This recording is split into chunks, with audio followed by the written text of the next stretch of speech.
I don't think by that stage anybody had any doubt but that the game was up. The chairman himself was never reconciled to resigning. Welcome to Boardroom Confidential, a podcast by Sherpany where business leaders tell the stories they usually only share with their peers. Each episode we have 3 items on the agenda: pressure, lessons and boardroom dynamics. I'm Emily Sheffield, journalist, broadcaster and former newspaper editor. I've had the honour of joining a number of boards and currently sit on the board of the Institute of Contemporary Arts in London. And I'm looking forward to sitting down with senior leaders to talk about what really goes on behind boardroom doors when the pressure's on and the stakes are high. Joining me this week is Sir John Tusa. John has been involved in arts management and leadership for more than 30 years. After 6 years as managing director of the BBC World Service, he ran the Barbican Centre for 12 years up until 2007. He was executive chairman of the Claw Leadership Programme until 2014 and has sat on some of the major British arts boards, including the British Museum, the English National Opera and Wigmore Hall. John served as chairman of the board at the University Arts London for 6 years and co-chaired the European Youth Orchestra. His book, On Board, The Insider's Guide to Surviving Life in the Boardroom, is regarded as a standard text for the sector. Welcome to the podcast, Sir John. Thank you, Emily. Very nice to be with you. Very nice to have you here. Agenda item number 1 is pressure. 2 of the boards I sat on had serious financial pressures at varying times. And in both cases, it was the boardroom really pulling together, working collegiately, that got us through the worst of times. So, John, I am really interested to hear your experiences.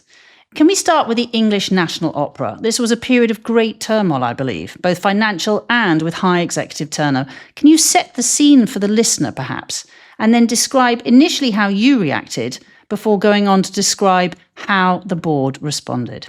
Yes, I'm happy to do so. I joined the board of English National Opera in 1994, and at that stage it had a big reputation as being an opera company that produced very original productions of a wide range of repertoire, and it was sold very effectively.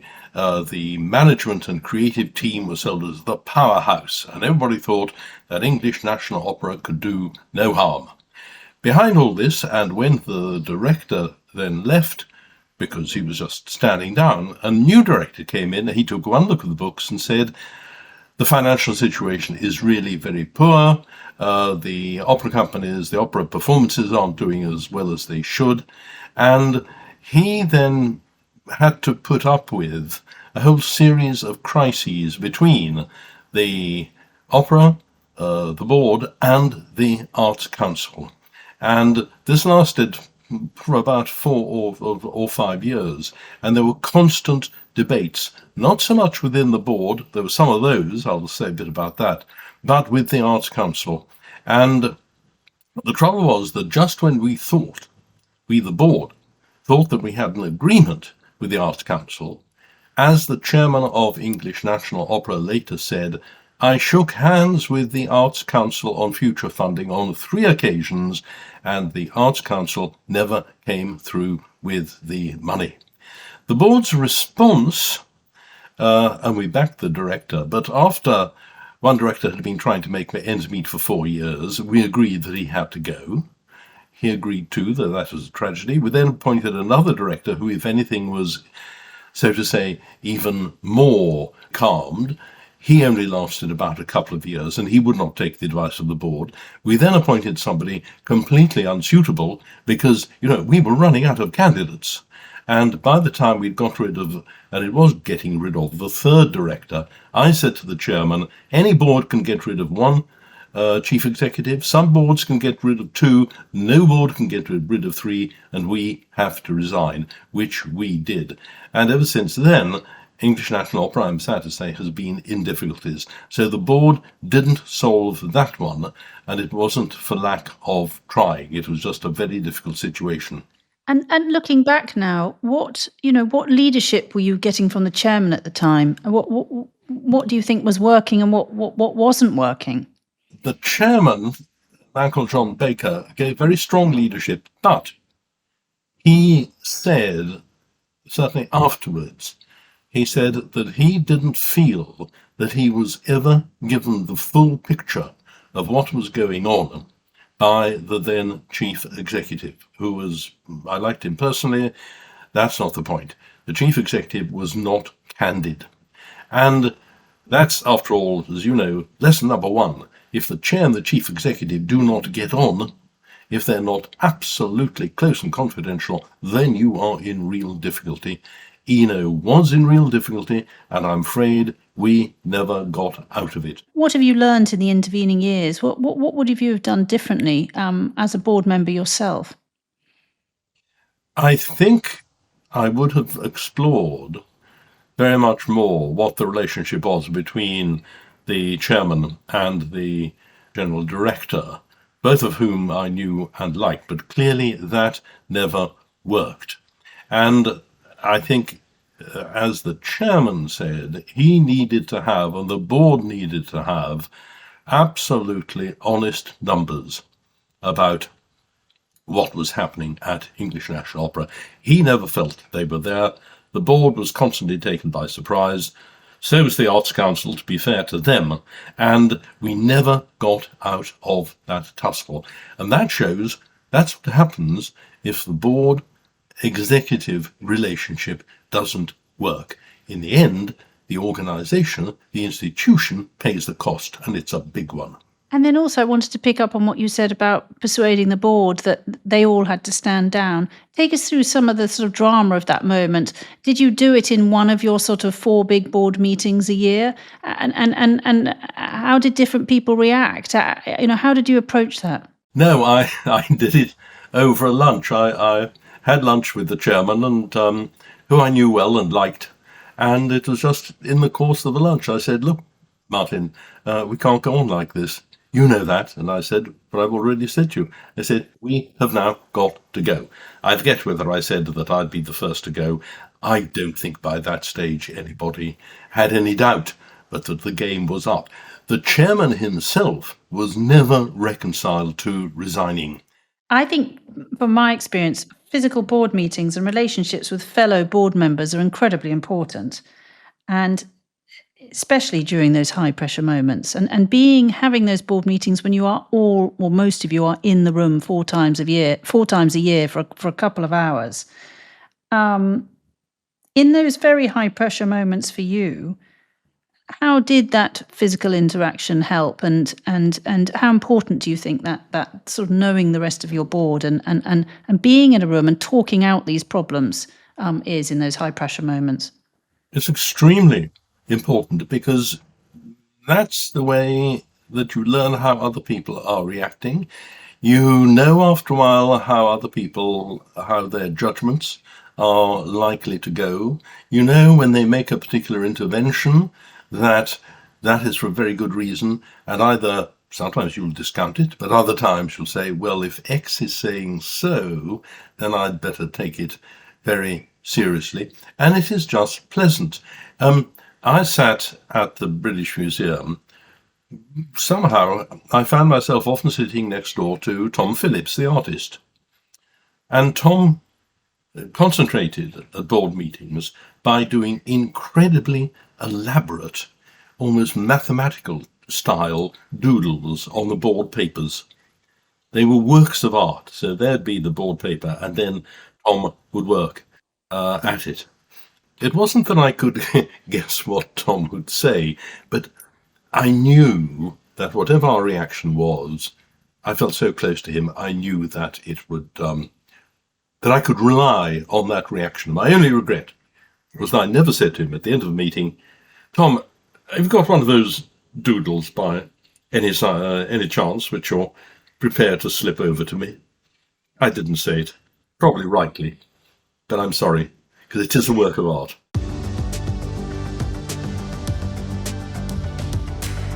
Now we're going to move on to agenda item number 2.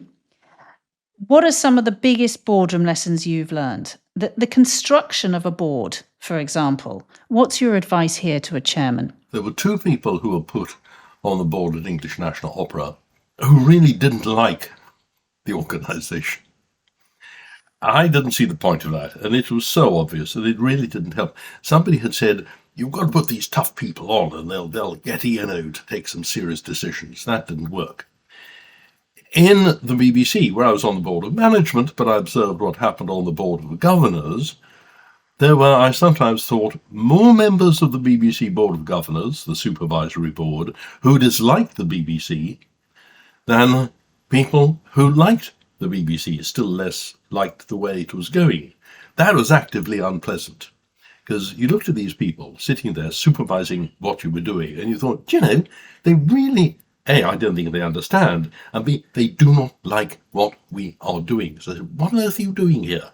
But don't it tell you about the politics surrounding the appointment of the BBC Board of Governors, but as a case study of what happens when you have a board which actively dislikes the Board of Management. That's what happens. So put people on the board who sympathise with what the organisation is for, but are ready to be critical of it in order to make it as good as they can. And then you need a bit of humour. By the way, don't appoint big egos. Don't appoint people who think that they are, A, cleverer than the board or cleverer than the Board of Management. My American governance guru said, governance is governance and management is management. And if you're in governance, you don't tell the management what to do. There may be a time when you have to sack the chair, but that's not because you've been trying to tell them what to do. So temperament, cohesion, not that everybody's the same. Absolutely not. One of the people that I had on the University of the Arts London board was Grayson Perry, the transvestite ceramicist. That's his own description, by the way. And I said to Grayson, I want you on the UAL board. It was academic, so he thought, yes, why not? But he said, what do you want me to do? I said, I want your common sense.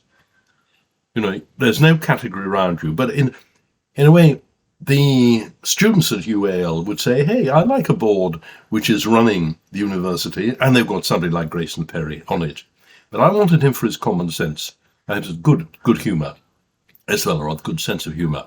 And Grayson defined his purpose. He said, well, I wasn't sure what I could do, but I thought maybe I'm like a seagull hovering over the deck of the Titanic, and maybe something I drop will fall into the captain's eye and make him pay attention. Great description. That's all he did. But he was very, very, very commonsensical. And he then found that as he made, I'll call them commonsensical observations, when people said, oh, well, on this subject, as Grayson said, such and such, and that was very reinforcing. And that also meant that people were listening and they respected and so on and so forth. But harmony and the skills are in the background. But anybody who thinks they are bigger than either the board or the organisation, you do not want to touch them. I was recently interviewed for another arts board position, and I felt they focused very much in the interview on the committee I would be on, which was fundraising.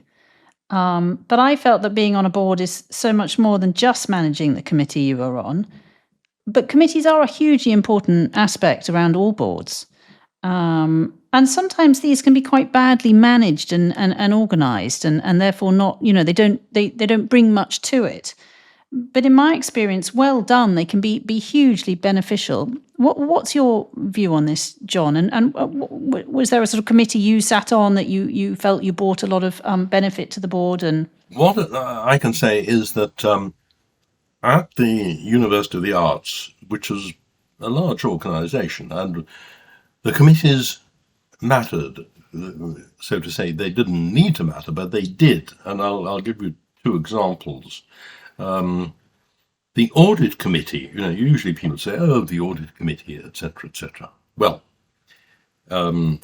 we did have a very good city accountant who was the chair of it, and I sat on the committee as well. And I will always remember the occasion we were looking at the university's risk analysis. And everybody, the university itself and all the component colleges had been asked for their assessment of risk. And they produced a document of about 10, 12 pages with, I think, 150 risks. And David Linsell, the accountant, just looked at it and said, "What is this supposed to be?" And they said, well, Chair, this is a risk analysis. He said, "Nobody can work to this. This is nonsense. It's an industry. It's an activity." He said, "I want at most 8 or 9 risks. That's all, because that's the reality. All the rest is just made up."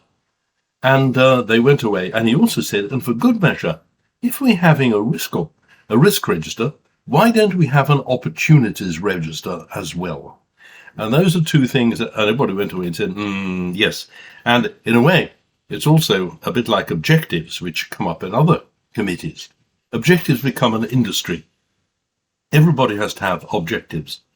The chair of the British Museum, Niall Fitzgerald, who ran Unilever, and he was at a meeting with other big institutional chairs at the Department for Culture, and they were discussing objectives. And Niall said, "Well, I've been chair of Unilever for 6 to 7 years, and I find that if I get most people to follow 6 of my 9 objectives, I think we're doing pretty well." So that was, that's how you run Unilever. Let's say 8 objectives, and if people are following 6, you're doing well. At the interval, the coffee interval of this meeting, a civil servant came up looking a bit pale and said, "I think you'd like to know that just before this meeting started, the department had its own meeting with objectives, and we agreed to 54.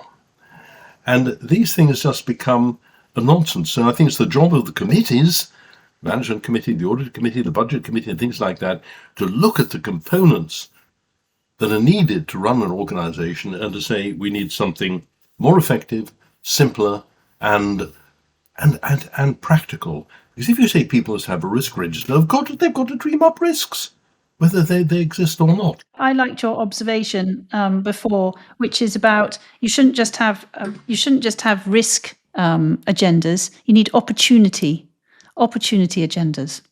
Yes, I think that will be a great policy. I don't know if anybody who does, or maybe they do them in different ways. One of the most constructive things we did at the BBC World Service, incidentally, was when we were looking for our second, third round of funding while I was there. We set up an entire organisation to say, what do you, the people in the BBC World Service, want the BBC World Service to be from the year 2000, 2010. That was actually saying create opportunities, define opportunities, pitch your ideas over there. That worked terribly well. It was wonderful for the organisation.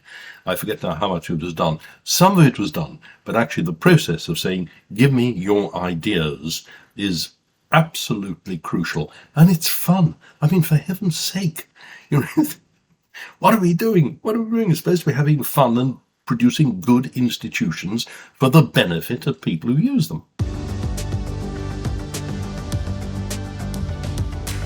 Now we're going to move on to agenda item number 3, which is boardroom dynamics.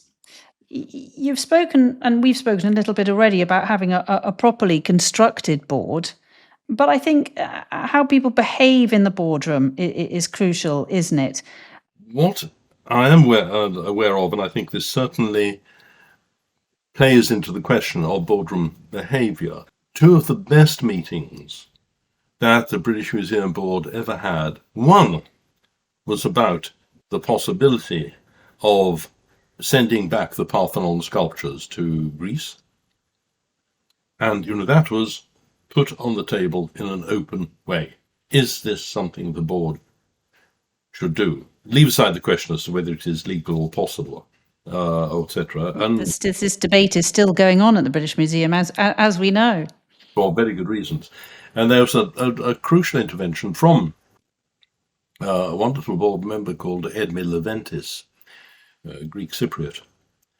And she just said, look, whatever the board may be inclined to decide, with all the experience that I have, let me assure you, if once the Parthenon sculptures went back to Greece, no matter what the terms of the agreement might be, once they're on Greek soil, they would never be able to return, because any government which tried to return them would fall. Now, that was, as you can imagine, I think it's still true, by the way.